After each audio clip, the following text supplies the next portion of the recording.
going on, everybody?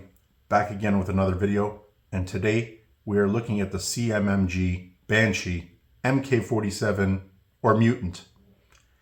Now this comes from a long line of Banshee rifles and pistols from CMMG that utilize a lot of different calibers and a lot of different formats. However, this one is probably the most popular, and rightfully so. It is utilizing the 7.62x39 caliber, and it is one of the most unique, if not the most unique, AR/AK concoction that has ever been brought to the market. Now, unlike other AR platforms that fire the 7.62 round, this one actually does not utilize a proprietary magazine. So most ARs that try to utilize the 7.62x39 caliber do so with a proprietary magazine that would fit into an AR type of mag well. You would insert it vertically like you would an AR mag, and it's got kind of more of a bend to it. Now, those have over the past suffered different types of malfunctions or failures. I don't know if it's because of the magazine itself. I don't know if it's just because of the way that it's feeding into the chamber or what have you. But most people that have gone on to adopt a AR platform that does utilize 7.62x39 have noticed that it's kind of hard to find one that runs and cycles reliably for a long period of time. Okay. Now, what CMMG did differently with this platform is that they did not go about trying to basically build upon an AR platform lower. They completely redesigned the lower to make it more of an AK type of lower with AR ergonomics. Okay, so this does utilize all AK magazines, including Bakelights, Korean magazines, Chinese magazines, Soviet magazines, steel, polymer PMags, everything. I have not run across any type of AK mag that this cannot take yet. Inserting the mag takes place just like it would on any other AK, where you're going to rock, pivot the magazine in. You have the paddle release in front of the trigger guard as you would with any other AK. And that's kind of where the similarity with the AK really ends. I don't know why this wasn't thought of before, but kudos to CMMG for finally figuring out that problem. What that has translated to is the most reliable AR-AK fusion of any out there today. On top of that, this thing has gone through rigorous torture tests, reliability and function tests, and it has passed with flying colors. And that's also in fully automatic. As a matter of fact, I think that they have a test unit that's seen well over 100,000 rounds at this point in full auto, and that thing is still running flawlessly. This is utilizing a direct gas impingement system, much like an AR would. Now, let's go over just some of the additions that you see on here so that you know what you're getting out of the box versus what I've added on here. And it starts with up front over here, this is a Surefire Warcomp. It performs the task better. It definitely reduces flash better, and it reduces recoil, which on a small platform like this running 7.62, every little bit of recoil suppression actually helps. Now back over here, I've got an O-Light. This is the Mini Odin. Nothing crazy. These things just work. I like them. They're rechargeable magnetic chargers. They just, like I said, nothing fancy. They work. The magnetic piece can lock into place, so once you push that tab forward, it doesn't come loose. Got a mag pull, just a hand stop, and you've got the pressure switch over here for the O-Light, along with some Fab Defense backup sights. Nothing crazy there. I do have a authentic Bakelite magazine over here. This is a Tula, and these are beautiful, and I think it just looks really great on the platform, just kind of blending that old and new.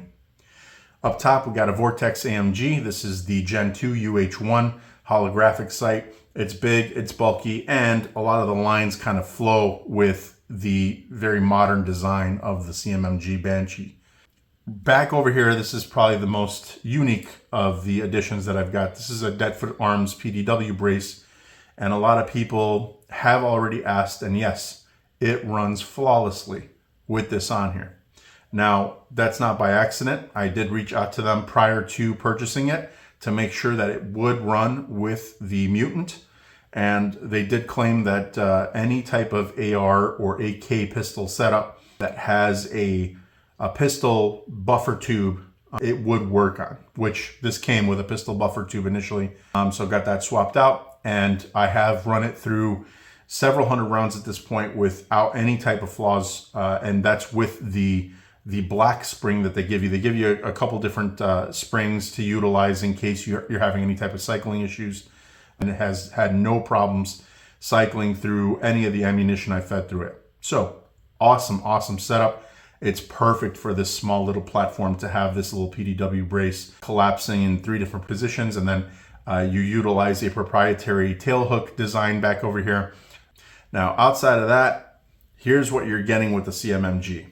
You are getting basically a pistol length buffer tube, and you are getting an SBA3 brace that comes stock on here. You're already getting the ambi charging handle, which is very nice. It's nice and wide. It works flawlessly. You are getting a polymer PMag magazine that comes out of the box. And you are getting their proprietary grip, which I forgot to mention. This is a Magpul K2. The rubbery grip of the K2 is optimal for PDWs, including the actual angle of the grip. Outside of that, you already get this extended and wide paddle release for the magazine. It works beautifully. You could actually utilize it with either your finger outside of the trigger guard over here. You could utilize it with your thumb like you would on an AK. You can actually slap it with another mag. You do get this unique handguard. It's an M-LOK handguard, and you can see a lot of different cuts that are in there to reduce weight. This platform does not weigh a lot, which is awesome. The barrel is an 8-inch barrel. It is a 1 in 10 twist. I do not know if it is nitride coated or if it's chrome line coated.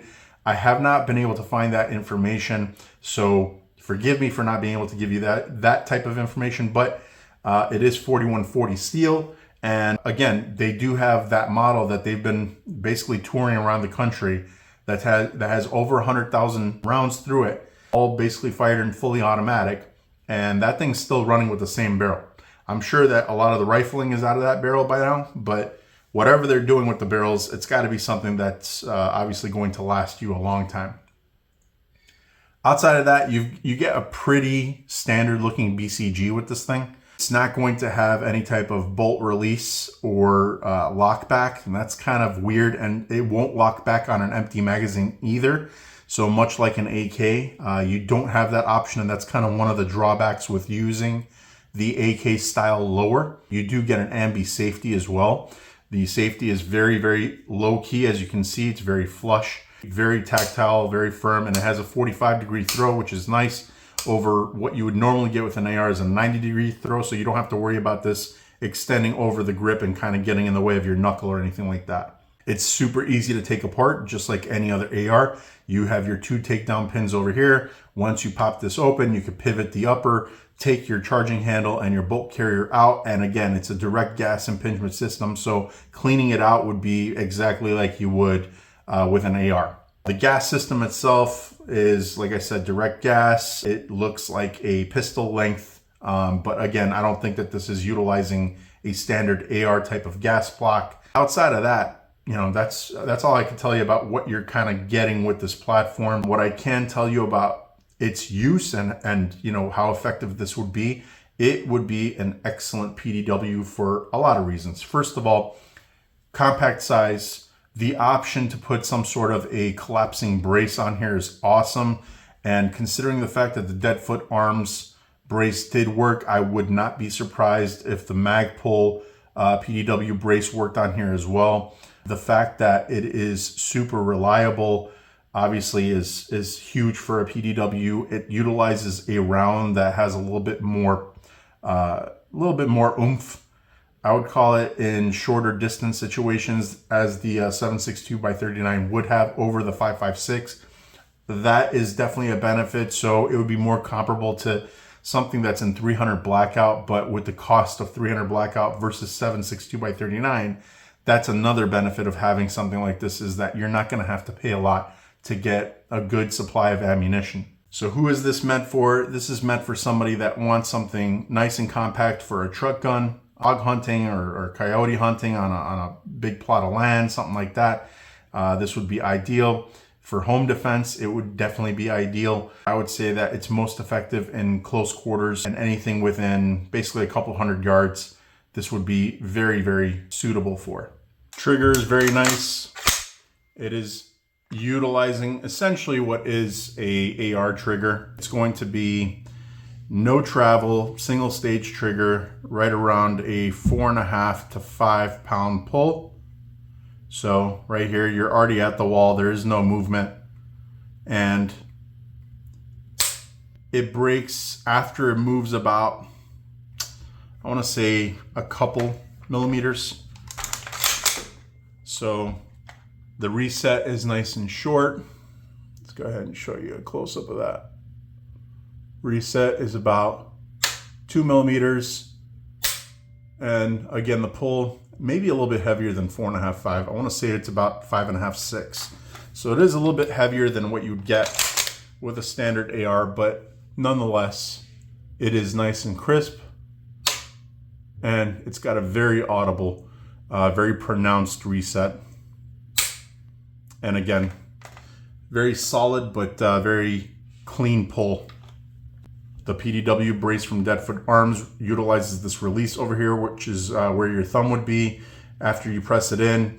If you have the gun upright, it's using gravity to just lower it shut. But once you have it shut, if you're trying to just extend it, you do not need to use this release. All you got to do is just pull out to your desired length and you're good to go. So with that being said, guys, if you have any questions or comments, leave them in the comments section. Please make sure to like this video. Make sure to subscribe and hit that notification bell to be reminded about the next video. And until then, I will see you guys later.